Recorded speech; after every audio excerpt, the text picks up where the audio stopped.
Hello everyone, welcome to the illusion के इस video में हम लोग झारखंड का इतिहास के सीरीज को आगे बढ़ाते हैं। और इस वीडियो में हम लोग झारखंड के आदिवासी के बारे में पढ़ रहे हैं। पिछला क्लास संथाल जनजाति के बारे में था और आज का क्लास मुंडा जनजाति के बारे में है। यदि आप संथाल जनजाति के बारे में पढ़े हैं तो आपको मुंडा जनजाति में बहुत सारी चीज़ों को पढ़ने की आवश्यकता नहीं है, क्योंकि बहुत सारी चीज़ ऐसी है जो दोनों में सिमिलर है। और इसी में नहीं, बहुत सारी जनजातियों में ये चीज़ पाया जाता है कि एक जनजाति के बारे में पढ़ते हैं तो दूसरी जनजाति में भी वही चीज़ मिलती है, तो उसको हम लोग छांट के पढ़ाई कर सकते हैं, जो हमारे जेपीएससी और जेएसएससी जैसे एग्जाम्स के लिए बहुत ज़्यादा इंपॉर्टेंट है।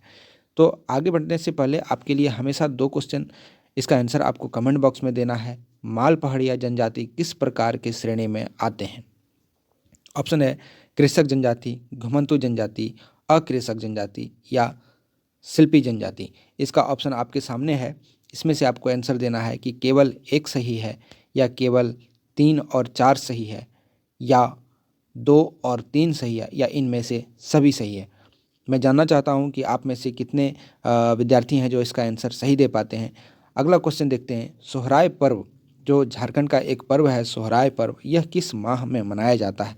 इसका भी आंसर आपको कमेंट बॉक्स में देना है। इसका ऑप्शन है सावन, अगहन, फाल्गुन या पौष। तो आपको इसका आंसर कमेंट बॉक्स में देना है। इसका सही उत्तर मैं वीडियो के एंड में बताऊंगा। आगे बढ़ने से पहले चैनल को सब्सक्राइब कर लें, दोस्तों के साथ शेयर करें, वीडियो पसंद आता है लाइक करें। इसका पीडीएफ आप डाउनलोड करना चाहते हैं तो आप हमारे टेलीग्राम ग्रुप, व्हाट्सएप ग्रुप और फेसबुक पेज से जाकर इसको डाउनलोड कर सकते हैं। So please subscribe it the illusion channel. हम लोग पढ़ते हैं मुंडा जनजाति के बारे में। लेकिन मुंडा जनजाति के बारे में हम लोग पढ़ने से पहले हम लोग ये जानते हैं कि यह जो जनजाति है यह झारखंड की तीसरी सबसे बड़ी जनजाति है। पहली जनजाति संथाल है और तीसरी जनजाति मुंडा है। तो मुंडा जनजाति झारखंड की तीसरी सबसे बड़ी जनजाति है और इनका जो निवास स्थान है यह पाए जाते हैं मुख्य रूप से रांची जिले के पूर्वी एवं दक्षिणी क्षेत्र में, साथ ही साथ बुंडू, तमाड़, अड़की, सिल्ली, सोनाहातू, मुरहू, तोरपा से लेकर सरायकेला, पश्चिमी सिंहभूम, गुमला, सिमडेगा तथा बोकारो तक इसका निवास स्थान इतने भर में है। इसके साथ साथ और भी कुछ जगहों पर इसका निवास स्थान है, उसको देख लेते हैं, जिसमें कुछ ज़िले हैं हजारीबाग, संथाल परगना और सिमडेगा। इन सारी गिरिडीह, इन सारी ज़िलों में भी इनका निवास स्थान पाया गया। तो ये तो हो गई बात झारखंड की, लेकिन बिहार के अंतर्गत भी इनका निवास स्थान देखा जा सकता है और यह कहीं कहीं मिलते हैं। तो कहाँ कहाँ इनका निवास स्थान है, तो उसमें कुछ ज़िले हैं रोहतास, भभुआ, बक्सर, भोजपुर और पूर्णिया।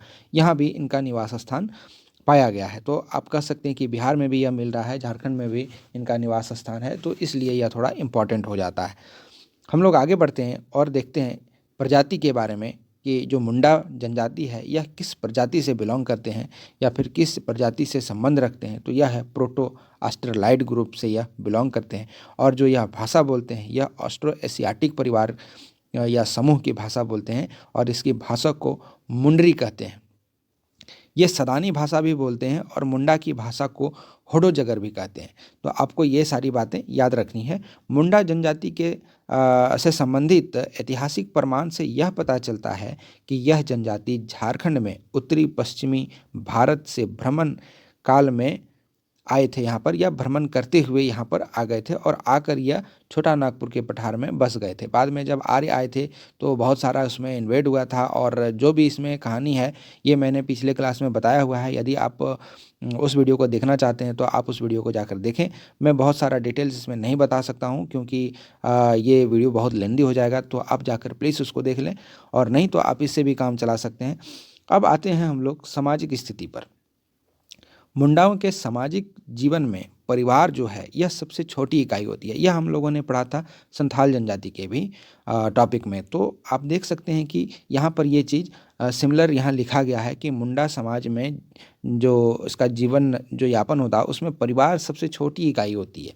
ठीक है ना, परिवार जो है इसमें सबसे छोटी इकाई है। और मुंडाओं का जो परिवार है यह एकल परिवार होता है, मतलब सब समूह में रहते हैं। मुंडाओं के परिवार में सब समूह में रहते हैं। साथ ही साथ मुंडा का जो समाज है यह पितृसत्तात्मक है। पिता ही यहाँ के मुखिया होंगे। घर का जो मुखिया है वह पिता ही कहलाएंगे, और यदि पिता नहीं है तो उसके बाद बड़े बेटे या बेटे ही कहलाएंगे मुखिया। अब कहने का मतलब किसी का 3 बेटा है या 4 बेटा है तो वो कैसे होगा? जब तक बेटे की शादी नहीं होती है, विवाह नहीं होती है, तब तक बड़े बेटे को यह भार सौंपा जाता है और जैसे ही सभी लोग शादी कर लेते हैं या विवाह में बंध जाते हैं तो सभी अपने अपने घर में या फिर अपने अपने परिवार में यह मुखिया बन जाते हैं। ठीक है, यह आपको याद रखना है। कहीं कहीं पर यह देखा गया है कि इनका समाज मातृसत्तात्मक भी होता है। तो आपको यह चीज़ कहाँ मिलेगी? झारखंड के पूर्वी भाग में। तो झारखंड के पूर्वी भाग में कौन कौन से ज़िले हैं जिसमें आता है? संथाल परगना, दुमका, गोड्डा और पाकुड़, देवघर, जामताड़ा, ऐसे ज़िले हैं जो पूर्वी भाग में आते हैं। तो आपको ये भी याद रखना है। विवाह के संदर्भ में बात करते हैं क्योंकि हम लोग सामाजिक स्थिति के बारे में हम लोग पढ़ रहे हैं। तो माता पिता और बच्चे सभी एक साथ रहते हैं क्योंकि परिवार, जैसे कि हम लोगों ने पढ़ा था कि इनका परिवार जो है वो एकल परिवार है। लेकिन बच्चे का जब विवाह हो जाता है तो अपने अपने पत्नी को लेकर अपना घर वो लोग बसाते हैं और अपना जीवन यापन करते हैं। इन जनजाति में गोत्रों का महत्वपूर्ण जो है वो ओहदा रहता है, या फिर कहे तो इन जनजाति में गोत्रों को महत्वपूर्ण माना जाता है। जो इनका गोत्र है यह सबसे ऊंचा रहता है। एक मुंडा परिवार की जो पुत्री है या पुत्र है वो दूसरे जाति में विवाह नहीं कर सकते या दूसरे गोत्र में विवाह नहीं कर सकते हैं, क्योंकि जैसे ही दूसरे जाति में यह जाते हैं तो गोत्र भी जो है वो बदल जाता है। ठीक है, तो आपको ये जानना पड़ेगा। और इसमें सबसे बड़ी बात यह है कि यदि दूसरे समाज में या दूसरे जात में शादी नहीं हो रहा है तो इसमें समगोत्री विवाह जो है वो स्वीकार है। ठीक है, इसमें समगोत्री विवाह स्वीकार है। और यदि कोई दूसरी जाति में विवाह करता है या फिर करना चाहता है तो ऐसे चीज़ों को समाज अनुमति प्रदान नहीं करता। मुंडा समाज में कुल 340 गोत्र पाए गए हैं। तो मुंडा समाज में कितने गोत्र हैं? तो इसमें कुल मिलाकर 340 गोत्र हैं। कौन कौन? तो इनमें से प्रमुख है भेगरा, बोदरा, पुर्ती, हस, कंदरू, आइंद, जिरहुल और मुंडारी। ये आपको याद रखना है।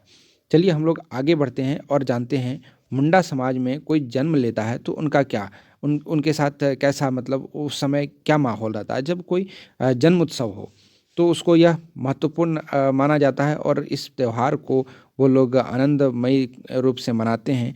बच्चे का जन्म अधिकांश घर में ही होता है, क्योंकि जब हम लोग आदि जनजाति के बारे में या फिर किसी पिछड़े वर्ग के बारे में हम लोग बात करते हैं तो इनके पास इतनी सुविधाएं नहीं होती है। ये कहीं ऐसे जगह पे बसते हैं, ग्रामीण के ऐसे कोने में जाके बसते हैं जहाँ से आने की सुविधा ना हो। अभी भी भारत में बहुत ऐसे जगह है जहाँ पर बहुत सारी सुविधाएं नहीं पहुँच पाई है।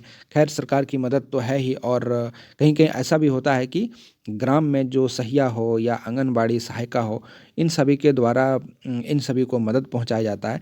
तो खैर, अब महिलाएं जो हैं वो डिलीवरी के समय या प्रसव के दौरान वो कहीं ना कहीं हॉस्पिटल जा सकते हैं, सरकारी हॉस्पिटल जिसको हम लोग कहते हैं सदर अस्पताल। तो यहाँ पर जाके अपना इलाज कराते हैं या फिर डिलीवरी होता है।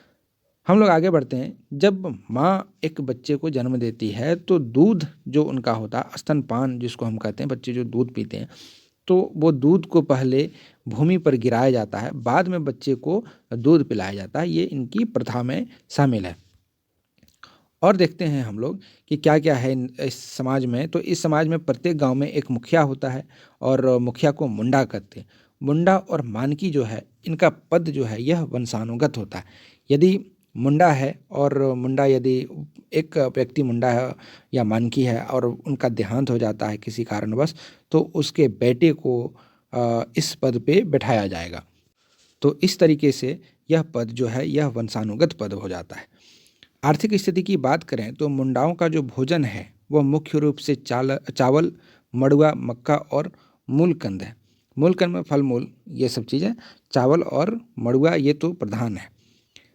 मुंडा जनजाति का आर्थिक जीवन एक मिश्रित अर्थव्यवस्था का उदाहरण प्रस्तुत करता है, क्योंकि यहाँ पर कुछ लोग जो हैं यह कृषि भी करता है, मजदूरी भी करते हैं, मछली पालन भी करते हैं, वन्य उत्पादों से भी अपना घर बार चलाते हैं, और इसके अलावा अब सरकारी नौकरियों में भी इनको शामिल करने का अवसर या फिर ये शामिल हो रहे हैं। ठीक है। तो आप थोड़ा सा इसको अपने तरीके से भी लिख सकते हैं कि अब ये नौकरियों में भी आ रहे हैं, क्योंकि हर जगह अब इंटरनेट का सुविधा है। किसी के पास पहले मोबाइल नहीं होती थी, वो आजकल एक स्मार्टफोन चला रहा है, तो आप यहाँ से तैयारी कर लेते हैं। जैसे कि अभी मैं लेक्चर दे रहा हूँ, अपने घर में आप बैठ के सुन रहे हो, तो ये सब चीज़ जो है वो टेक्नोलॉजी पर आधारित है। तो आप इसको अपने आप ढंग से भी लिख सकते हो।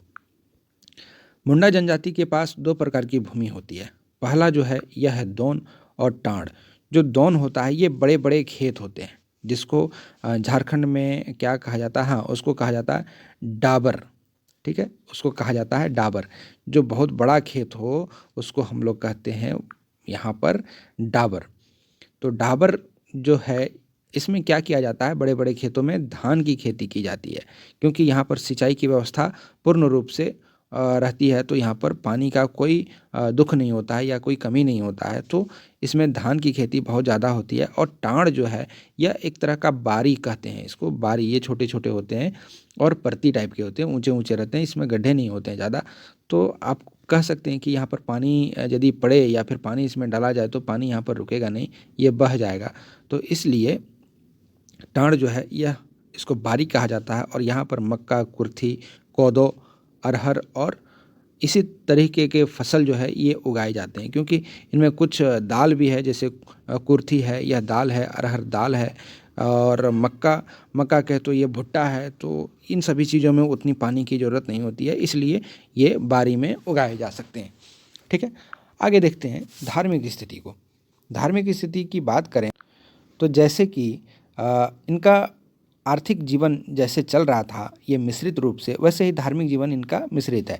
इसमें कैसे मिश्रण है, तो इसमें जनजाति, हिंदू धर्म के, ईसाई धर्म के, मतलब इनका तो खुद जो है वो है ही, साथ में हिंदू धर्म, ईसाई धर्म, ये सारे गुण भी इसमें देखे जाते हैं।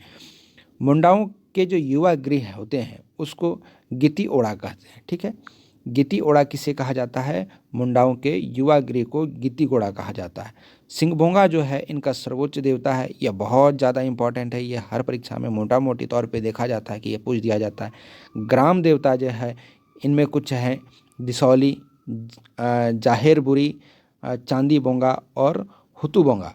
ये सब जो है ये ग्राम देवता होते हैं। दिसौली, जाहेर बुरी, चांदी बोंगा और हुतू बोंगा जो है ये ग्राम देवता है। पर्वत देवता को बुरु बोंगा कहते हैं, जो पर्वत के रूप में जिसकी पूजा की जाती है। साथ ही साथ ओड़ो बोंगा या कुल देवता की पूजा प्रत्येक घर के परिवार के मुखिया करते हैं। आप देख सकते हैं कि मुखिया को कितना तवज्जो दिया जाता है, इसलिए परिवार जो है या फिर इनका समाज जो है यह पितृसत्तात्मक है। मुंडाओं के मुख्य त्यौहार के बारे में हम लोग पढ़े तो हम लोग जानते हैं कि इनका मुख्य त्यौहार क्या होगा। झारखंड में मुख्य त्यौहार कौन कौन से मनाए जाते हैं, तो मुख्य त्यौहार ऐसे जो हैं जितिया, करमा और भी बहुत सारे ऐसे पर्व हैं। लेकिन अब ये जो पर्व हैं ये तो कॉमन है, ये तो सभी मनाते हैं, लेकिन कुछ ऐसे हैं जो मुंडा जनजाति का मुख्य त्यौहार हैं। यह है सरहुल, करमा, सोहराय, माघे, फागु, जितिया, नवाखारी। ये सब जो पर्व है ये बहुत ज़्यादा इम्पॉर्टेंट है आपके लिए, तो आप इसको याद रखें कि सरहुल, कर्मा, माघे, सोहराय और फागु, जितिया, ये सब जो पर्व हैं ये मुंडा जनजाति के प्रमुख त्यौहार हैं। और साथ ही साथ संथाल के भी यही सब त्यौहार हैं। तो आप यदि उस टॉपिक को पढ़ें तो इसमें उतनी दिमाग लगाने की ज़रूरत नहीं है, मैंने पहले भी बताया है आपको। विशेष स्थान को देखते हैं। विशेष स्थान से तात्पर्य ये है कि कुछ कुछ स्थानों का नामकरण बहुत ही उम्दा तरीके से किया जाता है। तो उसको हम लोग देखते हैं कि इस समाज में 3 प्रकार के विशेष स्थल होते हैं। एक होता है सरना, अखड़ा और शासन। इसके बारे में मैंने पिछले क्लास में बताया है आपको, मैं जहाँ तक सोच पा रहा हूँ या मैं जहाँ तक जानता हूँ। जब मैंने मुंडा जनजाति के बारे में पढ़ाया था या मुंडा शासन व्यवस्था के बारे में पढ़ाया था, तो आपको इसके बारे में बताया गया है, सरना, अखड़ा और शासन के बारे में। खैर मैं यहाँ पर भी इसका मेंशन किया हूँ। सरना जो है वो ग्राम देवता के निवास स्थल को कहा जाता है या फिर उसकी जगह को कहा जाता है जहाँ इसको स्थापित किया जाता है। अखड़ा जो होता है वो पंचायत की बैठक के जगह को अखड़ा कहते हैं।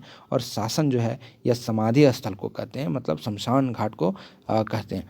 साथ ही साथ जहाँ पर लोगों को, मतलब जो मुंडा जनजाति के जो लोग हैं या मृतक शरीर जो होता है, जब इसको दफनाया जाता है जहाँ पर, तो वहाँ पर एक शिला रखी जाती है। ठीक है, ये बड़ा इम्पोर्टेंट है कि शिला रखी जाती है या नहीं। ये यहाँ पर जहाँ दफनाते हैं वहाँ पर एक शिला रखी जाती है। जैसे आप मूवी वगैरह में देखते होंगे कि एक क्रॉस टाइप का लगाया जाता है या फिर शिला रखा जाता है, तो इसमें भी एक शिला रखी जाती है। आते हैं अपने क्वेश्चन पर जो आपको पूछा गया था पहले 2 सवाल, देखते हैं उसका आंसर क्या है।